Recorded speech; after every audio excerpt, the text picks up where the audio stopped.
I just want to show how to use the definition of the derivative to attain the first derivative on any functions of x.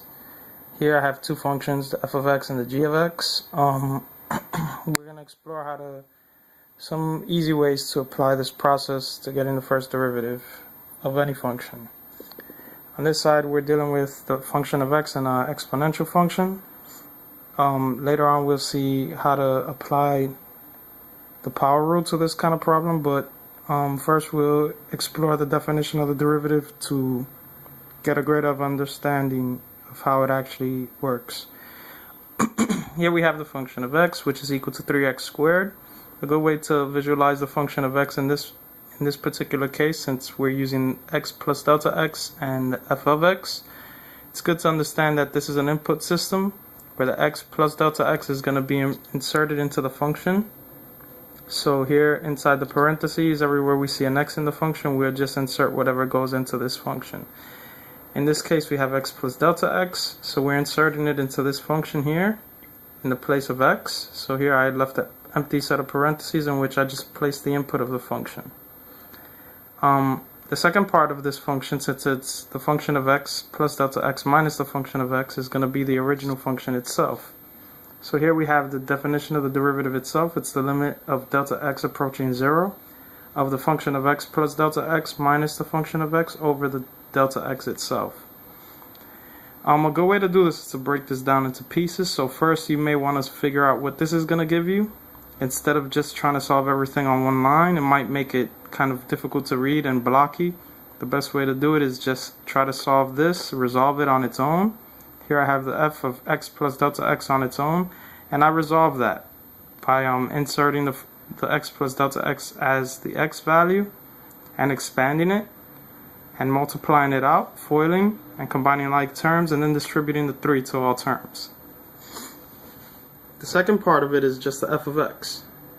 So now going back to the original definition of the derivative, I'm substituting in for the f of x plus delta x and the f of x. The x plus delta x becomes 3x plus 6x delta x plus 3 times delta x squared, which goes in right here. I put it in brackets because I have parentheses here, right? And from it we're subtracting the original function of x, which is just 3x squared. So that goes right there. And still we have the limit as delta x approaches 0, which is on the bottom here as well. So now we just go and simplify, bring down the parentheses and distribute the minus sign to all terms on the right. Next step is to combine like terms. Here we see the 3x squared and the negative 3x will cancel out. Negative 3x squared, pardon. And we're just left with 6x plus 6x delta x's plus 3 delta x squareds over delta x. Now here we see that we have a common factor of delta x, right? So we can factor out that common factor. We have 6x plus 3 delta x inside the parentheses left over. And here we have the delta x and the delta x, which we can reduce to 1s, right? Leaving us with just 6x plus 3 delta x's. Now this is still the limit of delta x as it approaches 0 of 6x plus 3 delta x's. So we can go ahead and substitute that limit in now with no problem, which leaves us with 6x plus 3 times 0, which is just 6x's. Now, just to recap, if we go back and we take a look at the limit itself, the main reason why we're doing this is because we can't insert this delta x as 0, because if we substitute it now, what we have is a problem. We get an undefined function, right? We would have some value over 0, which gives us an infinity, and it's not conclusive. So we have to work this out using the definition of the derivative to get to our result, which is just 6x. So if we look back at our original function, it's 3x squared. The derivative of 3x squared is just 6x. That takes care of the first one. Our second function here is the g of x function of 13 over x, which is a rational expression. It works a little bit differently. And here it's the same concept. Everywhere we see an x, we want to put parentheses just to understand this is where the input of the function will go. And we're still using this basic concept of the definition of the derivative, right? So we're looking for the g of x plus delta x, and we're going to subtract to it the g of x all over the delta x itself with the limit of delta x approaching 0 still. So here we have that input, the g of x plus delta x, which we insert as an x, meaning that this x here becomes an x plus delta x. It's easier to see it here. As you can see, I left empty parentheses just for the input to go inside. Alright, now here we have the limit as delta x approaches 0 of g of x plus delta x minus g of x all over delta x. Here we have our g of x plus delta x function. It's 13 over x plus delta x, and our g of x function, which is just 13 over x. In this case, it's going to be a little bit different. There's nothing to distribute on this term, so it's a little bit easier, and this one is just 13 over x. So here we have our function, limit of delta x approaches 0 of g of x plus delta x minus g of x all over delta x. And substituting the values, we have 13 over x plus delta x for g of x plus delta x. And we're subtracting the g of x, which is just 13x, all over delta x. Now in this case I did something different because we have fractions on top. I completed the LCD, which gives us this here. To complete the LCD on this side, we see the denominator is x, and we have to multiply both sides. I mean the top and bottom of this side by x, and on this side, to make the denominator the same, we have to multiply this x plus delta x on top and bottom here. So we're left with 13x over here because the x goes up here. We have on this side negative 13 times x plus delta x, which is right here.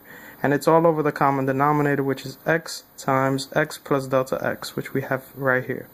Now this delta x itself, I moved it over to the side and changed the division here to a traditional division.